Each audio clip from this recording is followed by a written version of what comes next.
Maaf Bapak mengganggu waktunya. Ini saya mendapatkan tugas di PPG ini untuk mewawancarai pakar pendidikan.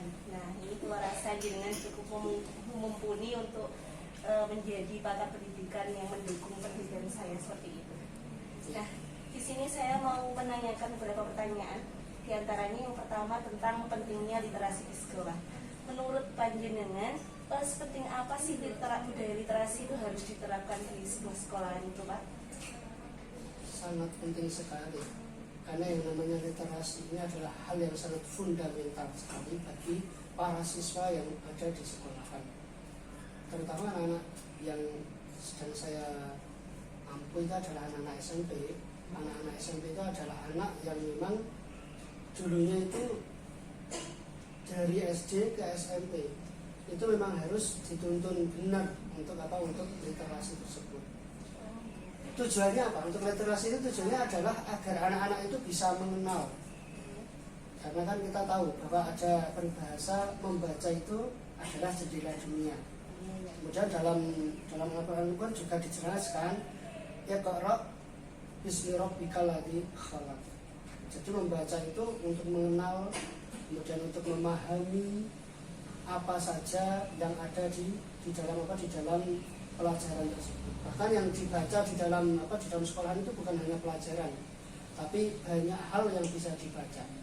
Jadi jendela cakrawala anak-anak itu bisa terbuka ketika bisa membaca. Makanya penting sekali kalau di sekolah itu nanti diterapkan ada perpustakaan, kemudian ada ruang baca, ada pojok baca. Sekarang kan banyak sekali ya berada di sekolah-sekolah itu. Sekarang itu ada taman baca kan gitu. Itu memang sangat penting agar anak-anak itu bisa termotivasi untuk membaca. Membaca tidak harus dengan dipaksa, tapi dengan sendirinya dan sukarela.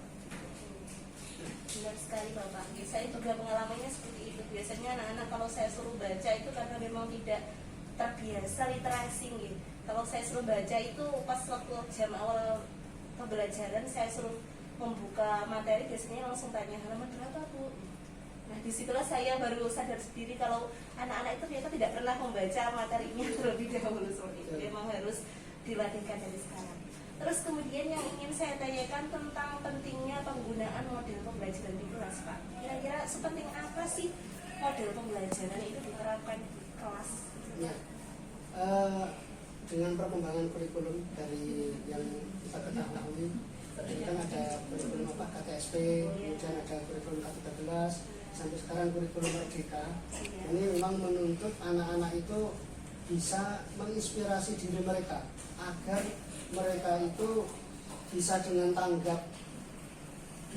tanggap untuk belajar sendiri. Maka dari itu tidak cukup kalau seseorang guru itu hanya memberikan materi kepada siswa itu hanya melalui model ceramah saja.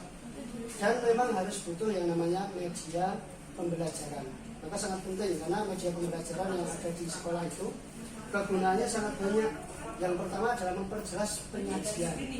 Contohnya kalau kita pelajaran IPA lah misalnya, kita mau menjelaskan tentang apa itu namanya planet. Kalau mereka tidak mengetahui gambarnya planet aja seperti apa, mereka akan menghayal atau akan membayangkan hal yang lain. Benar sekali Bapak. Oleh karenanya ini dengan mengikuti program PPG ini saya berharap bisa mengembangkan lah model-model pembelajaran yang bagus, terus bisa saya terapkan di sekolah seperti itu. Ya, semoga PPG-nya lancar. Amin. Dan amin. akan diberi kesuksesan di masa depan. Ya, amin. Mungkin itu saja Bapak yang saya tanyakan. Ya, sama-sama. Terima kasih banyak atas waktunya. Mohon maaf mengganggu. Ya. Terima kasih. Assalamualaikum. Sama-sama.